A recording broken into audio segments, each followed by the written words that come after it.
समाजकार्य महाविद्यालय आणि बहुजन हिताय सोसायटी अमरावती यांच्या संयुक्त विद्यमाने लिंग समभाव या अनुषंगाने जेंडर इक्वॅलिटीच्या अनुषंगाने विद्यार्थ्यांसाठी एक अत्यंत समाजोपयुक्त अशा प्रकारची ॲक्टिव्हिटी आपण आयोजित केलेली आहे। जेंडर इक्वॅलिटीच्या अनुषंगाने विद्यार्थ्यांचे गट करून त्या गटामध्ये त्यांना विविध विषय दिले आणि त्यांनी त्यावरती IEC तयार करायची होती। ती त्यांनी फ्लायरच्या माध्यमातून तयार सुद्धा केलेली आहे। यामागील उद्देश असा की विद्यार्थ्यांनी जेंडर इक्वॅलिटी म्हणजे काय आणि जेंडर डिस्क्रिमिनेशन म्हणजे काय ह्या दोनही संकल्पना समजून घ्याव्यात। कारण भारत हा पितृसत्ताक पद्धती असलेला देश आहे, पुरुष प्रधान संस्कृती असलेला देश आहे आणि या भारतीय समाज व्यवस्थेत नेहमीच पुरुषांना किंवा मुलग्यांना झुकतं माप मिळालेलं आहे आणि स्त्री व पुरुषाच्या बद्दलचे काही ठोकताळे सुद्धा समाजाने भिन्न लावलेले। जसं आपण म्हणतो की बुद्धी कुणाकडे असते तर पुरुषांकडे, भावना कुणाकडे असतात तर स्त्रीकडे, धारिष्ठ्यवान कोण असतो तर पुरुष आणि नाजूक कोण असते तर स्त्री। ॲक्च्युली निसर्गाच्या नियमानुसार असं काही नाहीये। किरकोळ असणारे पुरुष सुद्धा असतात। याचं तुम्हाला चांगलं उदाहरण म्हणजे गोपी किशन मधले सुनील शेट्टी हा जो हिरो आहे त्यांनी जे 2 रोल केले, एक गोपी आणि एक किशन। जो गोपी असतो तो पुन्हा पुन्हा आपल्या हवालदारची पॅन्ट पुन्हा पुन्हा वर करत असतो आणि किशन जो असतो तो एकदम हिरो असल्यासारखा दाखवला जातो। म्हणजे पुरुष सुद्धा कमकुवत असू शकतात, नाजूक असू शकतात, पुरुषांना सुद्धा भावना असतात। ही गोष्ट आपण अनेकदा विसरतो। मुळू रडणारी म्हटलं की मुलीकडे आपला कटाक्ष जातो आणि एकदम कितीही संकट आली तरी धीराने राहणारा म्हटला की मुलगा किंवा पुरुष आपल्याला वाटतो, पण ॲक्च्युली तसं नाहीये। या बाबींना पुसून काढण्यासाठी घरातून लहानपणी माझी म्हणजे बकुळा म्हणणारी ही आपली आजी असते, आपल्याला माझं हरिण म्हणणारी, हरिण कसं असतं चाणाक्ष, भिद्रो, ही विशेषणं मुलीला लावली जातात आणि माझा वाघ, माझा बापू हे म्हणणं मुलग्यांना लावलं जातं। म्हणजे लहानपणापासून मुला मुलीमध्ये तू मुलगा आहेस, तू मुलगी आहेस ह्या गोष्टी घडवल्या जातात। सीमांदा पवार या स्त्री अभ्यासक म्हणून अत्यंत क्रांतिकारक व्यक्तिमत्व होय। त्यांनी आपल्या द सेकंड सेक्स मध्ये पहिल्याच पेजवर लिहिलंय की स्त्री जन्मत नाही, ती घडवली जाते। तसंच मला वाटतं की पुरुष सुद्धा जन्मत नाही, तो घडवला जातो। एखाद्या प्रसंगी कितीही बिकट स्थिती आली तर पुरुषांनी घाबरायचं नाही, पुरुषांनी रडायचं नाही अशी आपली व्यवस्था सांगते। आणि अनेक मानसशास्त्रज्ञ हे म्हणतात की पुरुषांच्या भावनांचा निचरा होत नाही, म्हणून स्त्रियांपेक्षा पुरुषांच्या आत्महत्या करण्याचं प्रमाण जास्त आहे किंवा स्त्रियांच्या तुलनेत पुरुषांना हृदयविकाराचे झटके येण्याचं प्रमाण जास्त आहे। याच्या मागची मुळं कुठे आहेत तर भावनांचं दडपण, कुचंबणा ह्या गोष्टीवर। पण समाजात आज आपण बघतोय की राष्ट्राला पुढे नेणारी ही जी मानवी शक्ती आहे, मानवी बळ आहे, त्या मानवी बळामध्ये जवळपास 50% स्त्रियांची संख्या सुद्धा आहे। मग असंही असताना राष्ट्राच्या संसदेला, त्या राष्ट्राच्या संसदेमध्ये 50% स्त्रियांना आरक्षण आहे का याचं उत्तर नाही असं आहे। 1973 आणि 74वी घटना दुरुस्ती जेव्हा झाली तेव्हा स्थानिक स्वराज्य संस्थेमध्ये महिलांना 33% आरक्षण दिलं गेलं आणि 2009-10च्या दरम्यान तेच आरक्षण जवळपास 50% करण्यात आलं। म्हणून मग आता ग्रामीण व नागरी स्थानिक स्वराज्य संस्थेमध्ये महिलांचा सहभाग झालाय आणि विकासाची प्रक्रिया गतिमान होत आहे। तर मग राष्ट्राच्या लोकसभेमध्ये किंवा संसदेमध्ये महिलांना 50% आरक्षण आजही ही व्यवस्था का देत नाही हा प्रश्न आपल्याला पडायला नकोय का? म्हणजे आज अनेक शिक्षक या पेशामध्ये महिला आहेत, पुरुषांच्या तुलनेत अधिक असतील कदाचित, परंतु हेडमास्टर असणाऱ्या HM पदावर असणाऱ्या महिलांची संख्या किती आहे हा संशोधनाचा मुद्दा आहे.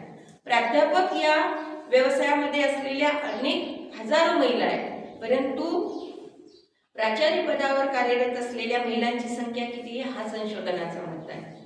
विद्यापीठ स्तरावर वेगवेगळ्या पदांवर महिला आहेत, परंतु विद्यापीठाच्या कुलगुरू पद भूषवणाऱ्या महिलांची संख्या किती आहे ॲज अ पुरुषांच्या तुलनेत, तर आपल्याला लक्षात येईल की ती संख्या बोटावर मोजण्या इतकी आहे. जेवढे भारताला राष्ट्रपती आणि पंतप्रधान झाले त्याच्या तुलनेत निश्चितच महिलांची पंतप्रधान व राष्ट्रपती होणाऱ्यांची संख्या सुद्धा मोजकी आहे. हे का घडतं?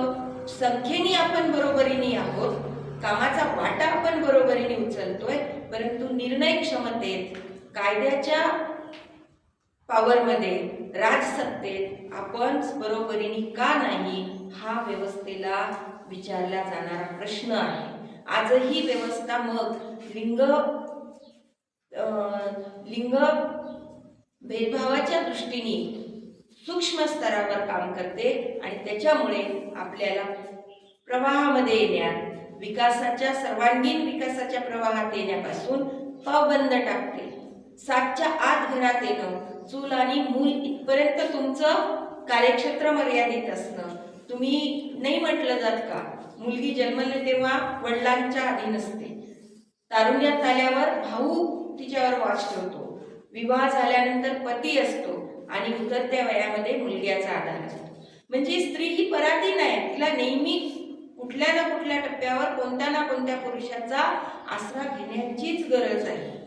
म्हणून आपली कल्चर सुद्धा तीच अधोरेखित करते की भावाच्या मनगटावर राखी बांधली म्हणजे तो आपलं रक्षण करणार, म्हणजे आपण आपला आहोत. तर हे आपला पण स्त्रीमध्ये नाही. आज ठिकाणी महिला सुद्धा ट्रॅक्टर चालवतात, शेती करतात. ह्या गोष्टी किती महत्त्वाच्या आहेत. म्हणजे नांगर हाकणं हे पुरुषाचंच काम आपण समजतो, पण नांगर हाकण्याचं काम स्त्रिया सुद्धा करू शकतात, व्यवहार चालवण्याचं काम स्त्रियाही करू शकतात. ही गोष्ट आपल्याला अधोरेखित करायची आहे. आणि म्हणून विद्यार्थ्यांनी या ॲक्टिव्हिटीमधून जेंडर सेन्सिटायझेशन घडवून आणण्यासाठी, लिंग पदभाव समानता असा संदेश देण्यासाठी विविध प्रकारचं IEC मटेरियल तयार करून त्याबद्दलचं समाजामध्ये सादरीकरण केलेलं आहे. याचा आउटकम्स असं असेल की विद्यार्थी सुद्धा स्वतः सेन्सिटाईज होतील आणि ते ज्या ज्या ठिकाणी त्यांचं कुटुंब, त्यांच्या सहवासात येणाऱ्या व्यक्तींना सुद्धा सेन्सिटाईज करण्याच्या प्रक्रियेमध्ये पोहोचतील आणि ज्या ठिकाणी जाऊन ही जनजागृतीपर अवेअरनेस स्वरूपाची ही ॲक्टिव्हिटी घेतील त्या ठिकाणी सुद्धा लोकांमध्ये परिवर्तन घडवून आणतील. असं या ॲक्टिव्हिटीचा आउटकम्स आहे. मी सर्व विद्यार्थ्यांचं पुनश्च स्वागत करते, त्यासोबत त्यांना शुभेच्छाही देते आणि बहुजन हिताय सोसायटी यांना धन्यवाद देते की त्यांच्या कोलॅबरेशननी ही ॲक्टिव्हिटी आपण घडवून आणतोय.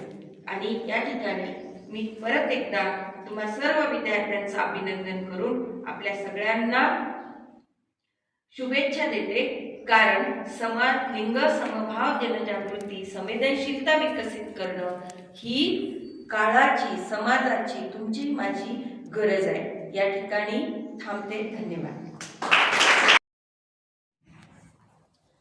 नमस्कार, माझं नाव शीतल चंदूची रामटेके. ही माझी मैत्रीण राधा खोडे, करुणा गेडाम आणि कुणाल खिराडे. आम्ही चौघांनी मिळून या ठिकाणी जेंडर इक्वॅलिटीचं एक पोस्टर तयार केलं आहे आणि त्याचं विश्लेषण मी या ठिकाणी करणार आहे. तर आम्ही या ठिकाणी जेंडर इक्वॅलिटी म्हणजे जेंडर इक्वॅलिटीचं एक पोस्टर तयार केलं आहे. तर त्याची म्हणजे मुलगा मुलगी हे समान हे या ठिकाणी दाखवलेलं आहे. या ठिकाणी म्हणजे मुलगी ही मुलाच्या खांद्याला खांदा लावून सोबत आहे, जसं की या ठिकाणी दाखवलेलं आहे. जसा एक मुलगा हा शिक्षक आहे तर त्याच्यासोबत मुलगी ही सुद्धा शिक्षिका आहे. आणि पूर्वीच्या काळामध्ये मुलगा मुलगी समान नव्हते, तर या ठिकाणी आम्ही मुलगा आणि मुलगी यांना समान दाखवलेलं आहे. आणि आणखी म्हणजे आधी मुलींना ड्रेस घालण्याची मुभा नव्हती, आधी तिला साडीमध्येच राहावं लागत होतं. पण या ठिकाणी असं दिसून येते की की मुलगी ही आता ड्रेस सुद्धा घालू शकते आणि त्यावरून सुद्धा ते समान दिसू शकते. आणि आधी मुलगी ही सैन्यामध्ये नव्हती, पण या ठिकाणी आम्ही असं दाखवलेलं आहे की जसा मुलगा हा सैनिक आहे तसा त्याच्यासोबत मुलगी ही सुद्धा सैनिक आहे असं या ठिकाणी दाखवलेलं आहे. आणि आधी मुलगा आणि मुलगी यांच्यामध्ये मैत्रीत्वाचं नातं नव्हतं. मुलगी आणि मुलगा हे म्हणजे मित्रमैत्रिणी नव्हते, पण आता असं दिसून येते की मुलगा आणि मुलगी हे मैत्री म्हणजे याच्यामध्ये मैत्रीत्वाचं नातं सुद्धा असू शकते. तर या ठिकाणी आम्ही तसं सुद्धा दाखवलेलं आहे. मुलगा आणि मुलगी हे एक समान कसे असू शकते हे या पोस्टरमधून आम्ही दाखवण्याचा प्रयत्न केलेला आहे. धन्यवाद. नमस्कार, माझं नाव अश्विन ब्राह्मण. माझं नाव निकिता बोरमेले. माझं नाव रेणुका पारखी. माझं नाव वृषाली राऊत. माझं नाव सानिया चटप. आम्ही जेंडर इक्वेलिटीवर चार्ट तयार केला आहे. आम्ही याच्यामध्ये लैंगिक समानता म्हणजे जसं की स्त्रिया प्रत्येक क्षेत्रात समोर गेली पाहिजे हे दाखवण्याचा छोटासा प्रयत्न आम्ही इथं केला आहे. आणि आज देखील स्त्रिया पाहिजे त्या प्रमाणात स्वातंत्र्य नाही.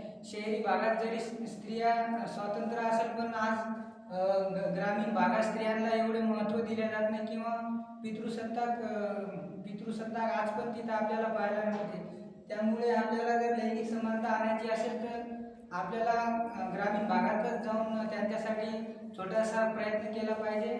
आणि त्यानंतर स्त्रियांसाठी जागोजागी शौचालय बनवलं पाहिजे फ्री मुवमेंटसाठी. आणि त्यानंतर काय म्हणते, आज आपण गावाखेड्यांमध्ये पाहतो जरी स्त्रिया मोठ्या मोठ्या पदांवर आहेत तरी एक्झाम्पल सांगतो, आज गावामध्ये स्त्रिया सरपंच आहेत पण परंतु त्यांच्या हातात स्वातंत्र्य कारभार राहत नाही. ते देखील म्हणजे समजा पुरुषच ते पूर्ण काम पार पाडतात. ठीक आहे, धन्यवाद. नमस्कार मित्रांनो, मी पवन आडे आणि माझे सहकारी बाळू पवार आणि पृथ्वीराज चव्हाण आणि सानिया चटप आणि वृषाली राऊत आम्ही 5 जण मिळून एक जेंडर इक्वेलिटीचं पोस्टर बनवलं आहे. म्हणजे जेंडर जसं आपण समजतो की स्त्री आणि पुरुष यामध्ये आपण समाजामध्ये भेद पाहतो, ते न बाळगता आम्ही एक पोस्टर बनवलं आहे. त्याचं विश्लेषण आम्ही आज करणार आहोत. स्त्रियांचे आणि पुरुषांचे जे अधिकार आहेत ते त्यांना समान मिळालं पाहिजे याचा आम्ही प्रयत्न केला आहे. पहिला अधिकार आहे समान संरक्षण. आपण बघतो की समाजामध्ये स्त्री आणि पुरुष यामध्ये खूप मतभेद आहे. स्त्रियांना कमी संरक्षण दिलं जाते की पुरुषांना जास्त संरक्षण दिलं जाते. एक मुलगी असेल ती घरी 7 वाजता संध्याकाळी 7 वाजताच आली पाहिजे. ती जास्त वेळ रात्री बाहेर नाही राहिली पाहिजे असा त्यांच्या घरच्यांचा त्या स्त्रीवर एक दबाव असतो, तो नाही राहिला पाहिजे. आणि मुलगा असेल, तो मुलगा रात्र बाहेर फिरला तरी त्याला म्हणजे घरच्यांना काही फरक पडत नाही, हा आपण समाजामध्ये पाहतो. पुढचा मुद्दा आहे समान अन्न आणि पोषण. बहुतांश मुलांना आणि मुलींना यामध्ये आपण आपल्या घरी उदाहरण पाहू शकतो की मुलांना जास्त खाऊ मिळतो आणि मुलींना कमी मिळतो.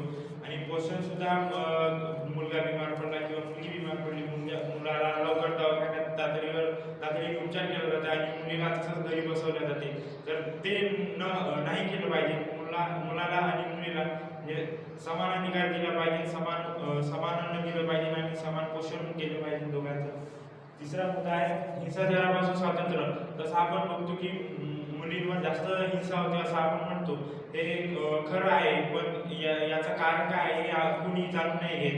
तर याच्यापासून हिंसावर बचाव करण्यापासून आपण काय केलं पाहिजे, जनजागृती केली पाहिजे. मुलींवर थोडीशी म्हणजे त्यांना सांगितलं पाहिजे, त्यांना चांगल्या गोष्टी सांगितल्या पाहिजे, चांगल्या सवयी लावल्या पाहिजे आणि हिंसाचारापासून त्यांना मुक्त केलं पाहिजे. पुढचा मुद्दा आहे आरोग्य आणि शिक्षण.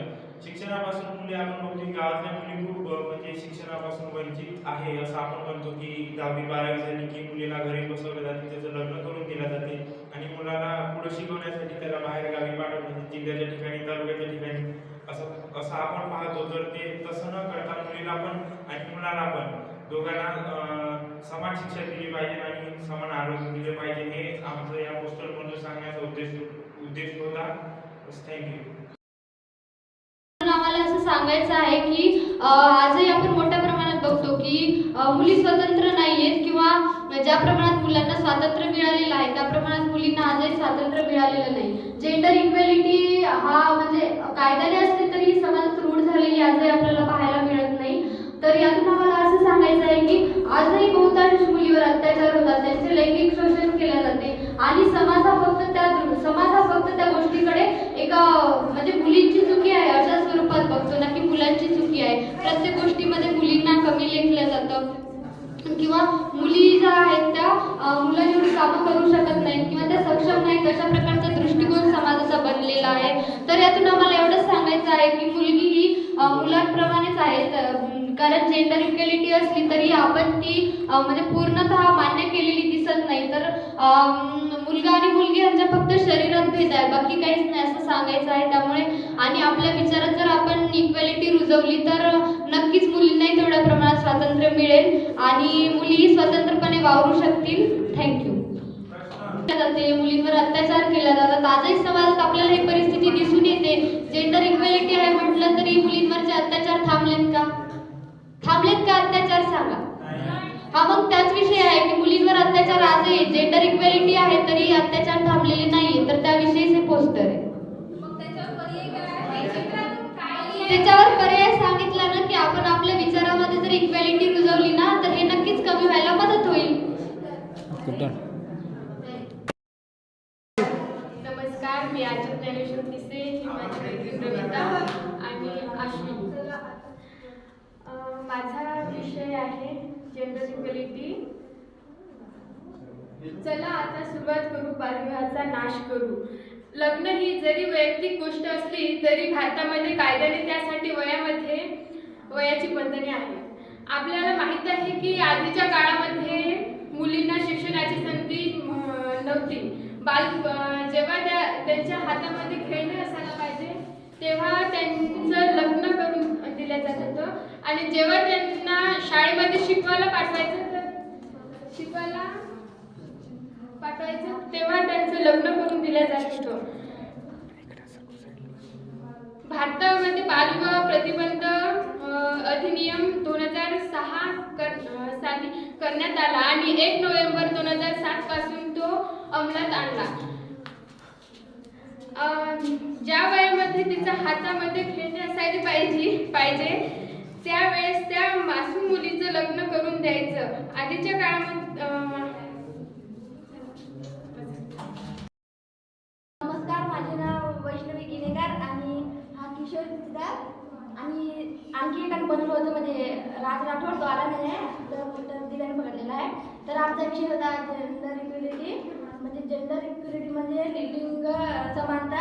मी या ऑडिटवर म्हणजे त्याच्यामध्ये लिहून आहे की आपण सर्व समान आहोत. तर आधी आपण पाहत होतो की आधी मुलींमध्ये खूप भेदभाव होत होता आणि तर आपल्याला त्याच्यामध्ये म्हणजे बदल म्हणजे आपल्यामध्ये आपल्या विचारामध्ये बदल केला पाहिजे की बा मुलगा आणि मुलगी सर्व समान आहेत.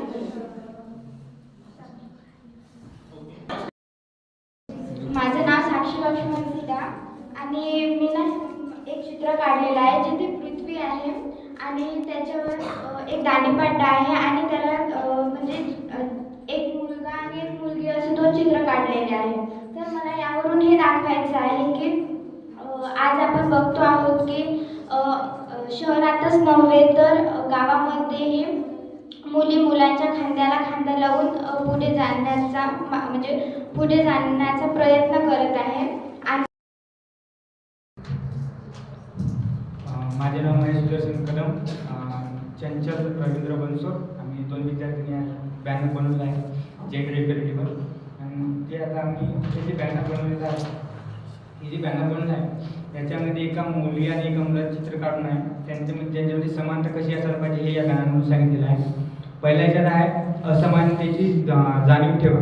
म्हणजे जे मुलं आणि मुलीमध्ये कामामध्ये किंवा इतर बाबतीमध्ये जे भेदभाव आहे, काम मुलं हे करू शकतात, मुली नाही करू शकत. याच्यासाठी ते पहिलं जे आहे ते असमानतेची जाणीव आहे. म्हणजे मुलीमध्ये आणि मुलामध्ये समानता नाही आहे. कोणी मुलीला कमी समजते आणि मुलाला जास्त समजते. कामामध्ये पण मुलीला कमी समजले जाते का मुलासारखे जड कामं करू शकत नाही किंवा जड वस्तू उचलू शकत नाही. आणि सेकंड नंबर आहे आम्ही म्हणजे प्रत्येकाचा आदर करावा. म्हणजे तो मुलगा असो किंवा मुलगी असो प्रत्येकाचा आदर करावा. कारण मुलगी असली का म्हणतात मुलीला हे जमत नाही, मुलीला कमी तुच्छ म्हणजे कमी लेखलं जाते का मुलासारखे हे करू शकत नाही. मुलगा हा म्हणजे जसं म्हणतात का मुलगा मोठ्या पदावर जसं जाते तर पण मुलीला शिक्षणाचा येत नाही त्याच्यासाठी कमी लेखलं जातं मुलं शिक्षणामध्ये पण याच्यामध्ये आहे. आणि तिसरा जे आहे समानता ही महत्त्वाची असते मुलं आणि मुलीमध्ये. म्हणजे मुलासारखं मुलीला बाहेर फिरवण्यात येत जात नाही. मुलीला प्रतिबंध तिच्यावर म्हणजे 7 वाजले का घराच्या आतमध्येच असली पाहिजे, 7च्या नंतर बाहेर नसली पाहिजे. कुठं बाहेर जायचं असलं मुलीला आईवडिलांची परवानगी काढावं लागते. आईवडिलांनी परवानगी नाही दिली तर घरीच राहणार नाही. तिला बाहेर जायची कोणतीच मुभा नाही आहे. जशी मुलाला असते तशी तर कतई नसते मुलीला मुभा. मुलगा 7 वाजता घरी नाही आला तरी आईवडील काय म्हणत नाही, पण मुली जर 7 वाजता नंतर घरी नाही आली तिला घरी आल्या सर्वांची म्हणजे सर्व तिला टोचून बोलतात का तू इतका वेळ बाहेर काय केलं, काय करत होती, कोणासोबत फिरत होती. तिला ड्रेसवर म्हणजे जी ड्रेस घालते ते पण तिला त्याच्यावर पण टीका केली जाते. बाहेर कोणासोबत दिसली मुलासोबत समजा बोलताना त्याच्यावर पण तिला टीका केली जाते. हे याच्यात समानता नाही आहे. याच्यामध्ये मुलं आणि मुलीमध्ये समानता पाहिजे आणि त्याच्यात मुलगा असो किंवा मुलगी असो यापैकी दोघांचाही आदर केला पाहिजे. खास करून तो मुलीचा आदर केला पाहिजे आणि मुलीला समानता ठेवलं पाहिजे. हे या बॅनरमध्ये आम्हाला एवढं सांगायचं होतं. ठीक आहे, धन्यवाद.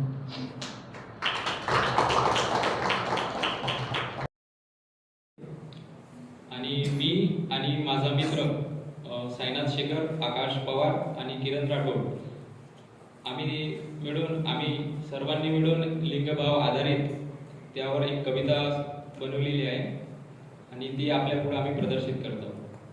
त्याला सुरुवात करत आहे. कवितेचं नाव आहे जेंडर इक्वॅलिटी. शिकलो, सवरलो, आता थोडा मोठा बी झालो. शिकलो, सवरलो, आता थोडा मोठा बी झालो. मुलं रडत नसते म्हणून पाषाणाचा गोटा बी झालो. आलो, बसलो, समभावाचे प्रशिक्षण झाले सुरू. आलो, बसलो, समभावाचे प्रशिक्षण झाले सुरू. जेंडर इक्वॅलिटी राजा म्हणलं, एक प्रयत्न करू.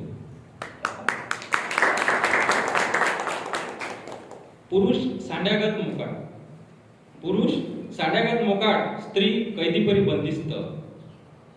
हा डुल्ला तरी चाले पण तिच्या चालण्यावर बी शिस्त. चला म्हणलं आपण यावर विश्वास तरी करू. चला म्हणलं आपण यावर विचार तरी करू. आणि जेंडर इक्वॅलिटी राजा म्हणलं, एक प्रयत्न करू. जेंडर इक्वॅलिटीसाठी राजा म्हणलं, एक प्रयत्न करू. मुलं किन्नर आहे म्हणून त्यांना वाऱ्यावर सोडायचे. जन्माआधी काय आहे हे बघून गोळ्याला फोडायचे. मुलं किन्नर आहे म्हणून त्यांना वाऱ्यावर सोडायचे. जन्माआधी काय आहे हे बघून गोळ्याला फोडायचे. अशाचे कान म्हणलं आपण विद्वत्तेनं भरू. आणि जेंडर इक्वॅलिटी राजा म्हणलं, एक प्रयत्न करू. जेंडर इक्वॅलिटी राजा म्हणलं, एक प्रयत्न करू. समान दृष्टी समान गुण, समान दृष्टी समान गुण आता आपण शिकू. येणारं कसंही फळ परिपक्व आपण पिकू. समाजकंठ वादळात हात एकमेकांचे धरू. समाजकंठ वादळात हात एकमेकांचे धरू. आणि जेंडर इक्वॅलिटी राजा म्हणलं, एक प्रयत्न करू. जेंडर इक्वॅलिटी राजा म्हणलं, एक प्रयत्न. धन्यवाद.